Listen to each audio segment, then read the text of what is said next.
आज हम भारतीय साक्ष्य अधिनियम 2023 के एक बहुत ही दिलचस्प पहलू को समझने वाले हैं। देखिए, एक सवाल जो अक्सर उठता है वो ये है कि क्या एक बार अदालत ने कोई फैसला सुना दिया तो वो पत्थर की लकीर बन जाता है, या फिर किसी नए केस में उसकी भी कोई सीमा होती है। चलिए, आज कानून की इन्हीं गहराइयों में उतरते हैं और इसे आसान भाषा में समझते हैं। जय हिंद। तो चलिए सीधे आज के मुख्य सवाल पर आते हैं। भारतीय साक्ष्य अधिनियम 2023 के तहत पुराने अदालती फैसले मतलब प्रीवियस जजमेंट्स किस हद तक नए मामलों में सुसंगत या रेलेवेंट माने जाते हैं? ये एक ऐसा सवाल है जो हमारी पूरी न्याय व्यवस्था की बुनियाद से जुड़ा हुआ है। अच्छा, इस पूरे विषय को आसानी से समझने के लिए हम इसे कुछ हिस्सों में देखेंगे। सबसे पहले बात करेंगे रेस जुडिकेटा के सिद्धांत की, फिर हम जजमेंट इन रेम को समझेंगे, उसके बाद देखेंगे कि पब्लिक मैटर्स में फैसलों की क्या अहमियत है, और आखिर में ये भी जानेंगे कि इन फैसलों को चैलेंज कैसे किया जा सकता है। तो शुरुआत करते हैं सबसे पहले और शायद सबसे ताकतवर नियम से, रेस जुडिकाटा। भारतीय साक्ष्य अधिनियम की धारा 34 में जो ये सिद्धांत है ना, वो बार बार होने वाली मुकदमेबाजी पर एक स्टॉप साइन की तरह काम करता है। तो ये रेस जुडिका या प्रायर न्याय आखिर है क्या चीज़? देखिए, बिल्कुल सीधे शब्दों में इसका मतलब है एक मामला जिसका फैसला हो चुका है। कानून ये पक्का करता है कि अगर एक ही मुद्दे पर उन्हीं पार्टियों के बीच एक काबिल अदालत अपना फैसला सुना चुकी है तो आप उसी मुद्दे को लेकर दोबारा अदालत का दरवाज़ा नहीं खटखटा सकते। इसका मकसद बहुत सीधा है, मुकदमों का अंतहीन सिलसिला रोकना। चलिए इसे एक एग्जाम्पल से समझते हैं तो बात बिल्कुल साफ हो जाएगी। मान लीजिए एक घर के मालिकाना हक के लिए ब पर केस करता है। कोर्ट सारे सबूत देखती है और फैसला ब के हक में सुनाती है और कहती है कि घर का मालिक ब है। अब 5 साल बीत जाते हैं और सोचता है चलो एक बार फिर कोशिश करते हैं, और वो उसी घर के लिए ब पर दोबारा केस कर देता है। यहाँ पर कोर्ट कहेगी जी नहीं, ये मामला तो पहले ही तय हो चुका है, और रेस जुडिकेटा के नियम के तहत उस नए केस को शुरू होने से पहले ही रोक दिया जाएगा। और पता है एक और दिलचस्प बात, ये नियम सिर्फ सिविल मामलों यानी जमीन जायदाद के झगड़ों तक ही सीमित नहीं है। भारतीय नागरिक सुरक्षा संहिता 2023 की धारा 337 के तहत ये फौजदारी यानी क्रिमिनल मामलों पर भी लागू होता है। मतलब अगर किसी इंसान को किसी जुर्म के लिए एक बार बरी कर दिया गया या सजा हो गई तो उसी जुर्म के लिए उस पर दोबारा केस नहीं चलाया जा सकता। तो उम्मीद है कि रेस जुडिकेटा का ये जरूरी सिद्धांत अब बिल्कुल साफ हो गया होगा। लेकिन कहानी अभी खत्म नहीं हुई है, इससे जुड़ा एक और बड़ा सवाल है। और हाँ, अगर कानून को आसान भाषा में समझना अच्छा लग रहा है तो इस चैनल को सब्सक्राइब करना मत भूलिएगा।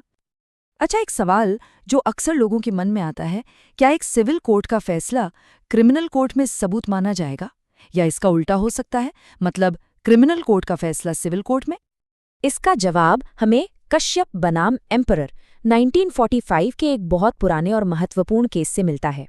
इस केस में अदालत ने बिल्कुल साफ कर दिया था कि एक तरह की अदालत का फैसला दूसरी तरह की अदालत में सुसंगत नहीं होता। मतलब सिविल कोर्ट का फैसला क्रिमिनल कोर्ट में रेलेवेंट नहीं है और क्रिमिनल कोर्ट का फैसला सिविल कोर्ट में रेलेवेंट नहीं है। ऐसा इसलिए क्योंकि दोनों अदालतों के काम करने का तरीका और सबूतों का स्तर बिल्कुल अलग होता है। चलिए अब आगे बढ़ते हैं और फैसलों की दूसरी किस्म पर आते हैं, जिसके बारे में बीएसए की धारा 35 बात करती है। ये है जजमेंट इन रेम। अब ये वो फैसले हैं जो सिर्फ केस की पार्टियों पर नहीं बल्कि पूरी दुनिया पर लागू होते हैं। इन दोनों के बीच का फर्क समझना बहुत जरूरी है। देखिए, जो हमने अभी धारा 34 में देखा वो था जजमेंट इन पर्सोनम यानी व्यक्तिबंधी निर्णय। वो सिर्फ केस के पक्षों और ब पर ही लागू था। लेकिन जजमेंट इन रेम यानी सर्वबंधी निर्णय का असर सब पर होता है, भले ही वो उस केस में पार्टी थे या नहीं।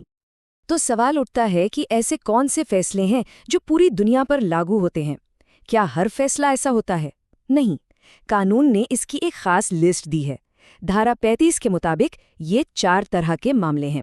पहला, प्रोबेट यानी किसी वसीयत को कानूनी तौर पर सही ठहराना। दूसरा, वैवाहिक मामले जैसे तलाक का फैसला।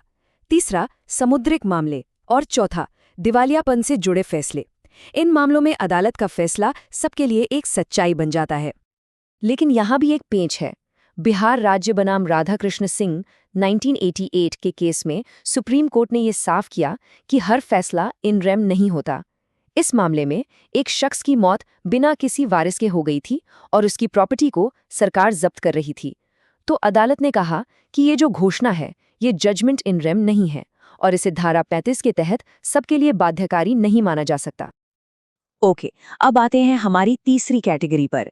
ये उन फैसलों के बारे में है जो सार्वजनिक मामलों से जुड़े हैं, जैसा कि धारा 36 और 37 में बताया गया है। ये फैसले आप कह सकते हैं एक सुराग की तरह तो काम आते हैं, पर ये कोई पक्का सबूत नहीं होते। धारा 360 इसी बात को और साफ करती है। इसके हिसाब से अगर कोई पुराना फैसला किसी सार्वजनिक मामले से जुड़ा है, जैसे कि कोई आम रास्ता है या कोई पुराना रिवाज है, तो वो फैसला नए केस में रेलेवेंट तो होगा, लेकिन उसे आखिरी सच नहीं माना जाएगा। ये एक मजबूत इशारा जरूर है, पर अंतिम फैसला नहीं। इसको भी एक उदाहरण से पक्का कर लेते हैं। मान लीजिए ग पर अपनी जमीन में घुसने के लिए केस करता है।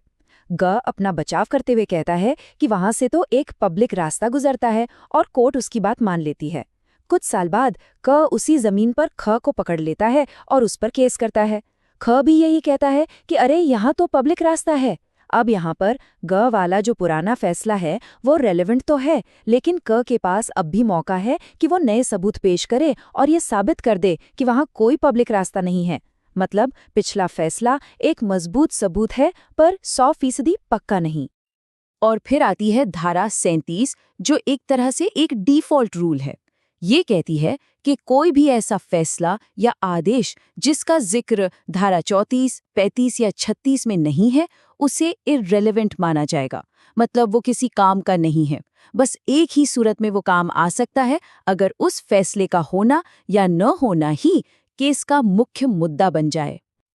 अब तक हमने ये तो देख लिया कि कौन से फैसले रेलेवेंट हैं, लेकिन क्या हो अगर कोई रेलेवेंट फैसला ही गलत तरीके से लिया गया हो? क्या उसे चैलेंज किया जा सकता है? जी हाँ, बिल्कुल। और यही हमें बताता है भारतीय साक्ष्य अधिनियम का धारा 38। ये एक तरह का चेक एंड बैलेंस सिस्टम है। धारा 38 3 खास वजहें बताती हैं जिनके आधार पर किसी भी रेलेवेंट फैसले को खारिज किया जा सकता है। पहली, अगर फैसला ऐसी अदालत ने दिया है जिसके पास वो फैसला सुनाने का अधिकार ही नहीं था। दूसरी, अगर वो फैसला धोखाधड़ी यानी फ्रॉड से हासिल किया गया हो। और तीसरी, अगर वो फैसला पार्टियों की मिलीभगत यानी कोल्यूजन का नतीजा था। अगर इनमें से कुछ भी साबित हो जाए तो वो फैसला अपनी रेलेवेंस खो देता है। और सबसे काम की बात यह है कि इस फैसले को चैलेंज करने के लिए कोई अलग से नया केस फाइल करने की जरूरत नहीं है। नचित्तर सिंह बनाम जागीर कौर 1986 के मामले में ये साफ कहा गया था कि जिस केस में उस पुराने फैसले को सबूत के तौर पर पेश किया जा रहा है, उसी केस में उसे चुनौती भी दी जा सकती है। इससे कानूनी प्रक्रिया आसान और तेज हो जाती है। तो चलिए, अब तक हमने जो कुछ भी समझा उसे फटाफट एक बार समेट लेते हैं ताकि सारी मुख्य बातें याद रह जाएं। ये टेबल पूरी कहानी को एक नज़र में साफ कर देती है। धारा 34 यानी रेस जुडिकाटा मामले पर एक निर्णायक रोक है, मतलब फुल स्टॉप। धारा 35 का जजमेंट इन रेम सबके लिए निर्णायक है। धारा 36 के सार्वजनिक मामलों के फैसले रेलेवेंट तो हैं पर निर्णायक नहीं। धारा 37 कहती है कि बाकी सब फैसले इर्रेलेवेंट हैं। और आखिर में धारा 38 इन सब पर एक लगाम लगाती है ताकि धोखाधड़ी से लिए गए फैसलों को रद्द किया जा सके। और आखिर में एक बड़ा सवाल जिसके साथ हम इस चर्चा को खत्म करते हैं। कानून में किसी झगड़े को हमेशा के लिए खत्म कर देने और ये पक्का करने कि इंसाफ वाकई में हुआ है, इन दोनों के बीच सही संतुलन क्या है? धारा 34 से लेकर 38 तक के ये सारे नियम इसी संतुलन को बनाने की एक कोशिश है। इस पर सोचिएगा जरूर। धन्यवाद।